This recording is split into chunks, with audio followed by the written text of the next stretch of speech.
భార్యాభర్తల age gap ఎంత ఉంటే హెల్దీ బేబీ పుడుతుంది.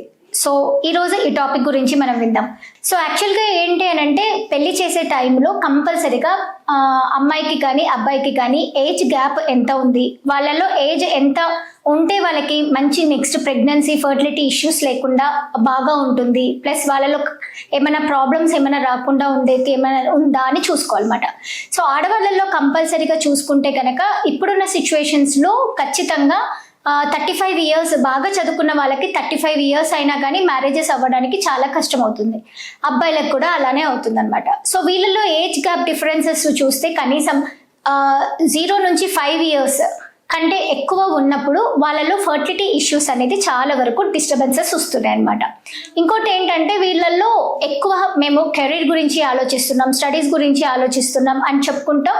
పెళ్లి చేసుకున్న తర్వాత కూడా ఒక ప్రెగ్నెన్సీ ప్లాన్ చేసుకోవడానికి గ్యాప్ అనేది తీసుకుంటున్నారు. సో దీనివల్ల కూడా మనకి చాలా వరకు ఫర్టిలిటీ ఇష్యూస్ వస్తున్నాయి. సో 0 to 5 ఇయర్స్ వరకు వచ్చి వాళ్ళకి ఏజ్ డిఫరెన్సెస్ తో పాటు ఏజ్ గ్యాప్తో పాటు వాళ్ళలో ఏజ్ పర్టికులర్గా చూసుకుంటే 25 ఇయర్స్ వాళ్ళల్లో అమ్మాయిలైనా కానీ అబ్బాయిలలో కానీ ప్రెగ్నెన్సీ అనేది త్వరగా రావడం, బేబీ కూడా హెల్తీగా డెలివరీ అవ్వడం, ఇంకా ఏంటి అని అంటే వాళ్ళల్లో బేబీకి రావాల్సిన కొన్ని డౌన్ సిండ్రోమ్, ట్రైజోమీ అలాంటి డిఫెక్టివ్ బేబీస్ పుట్టకుండా ఉండే దానికి మనము కాపాడుకోవచ్చు అనమాట.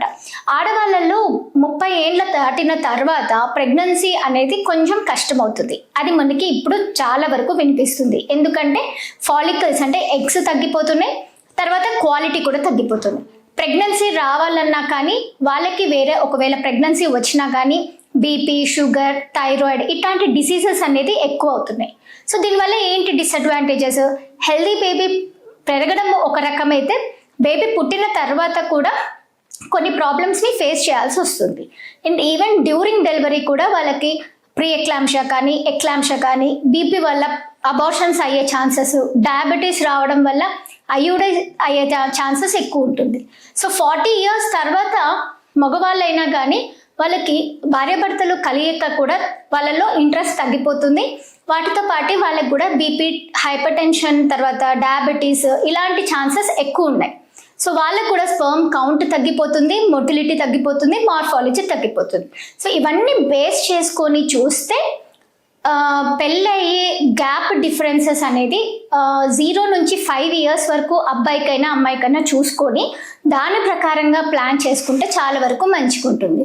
కానీ ఇప్పటి కాలంలో కంటే కూడా ముందు కాలంలో పెద్ద మనిషి కాకముందే పెళ్లి చేసేవాళ్ళు. సో అబ్బాయిలది ఏజ్ తెలీదు, అమ్మాయిలది ఏజ్ చాలా చిన్నగా ఉంటుంది. సో వాళ్ళకి కలయిక అనేది కూడా చాలా డిఫర్ అవుతుంది అనమాట. సో దీనివల్ల డిసడ్వాంటేజెస్ ఉంటాయి కానీ అడ్వాంటేజెస్ వరకు చాలా వరకు తక్కువ ఉంటుంది అనమాట.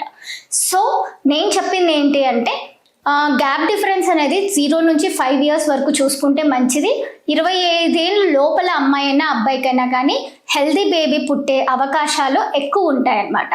అండ్ వాళ్ళల్లో కూడా హెల్త్ ఇష్యూస్ ఫ్యూచర్లో వచ్చే ఛాన్సెస్ కూడా తక్కువ ఉంటాయి. థ్యాంక్ యూ అండి.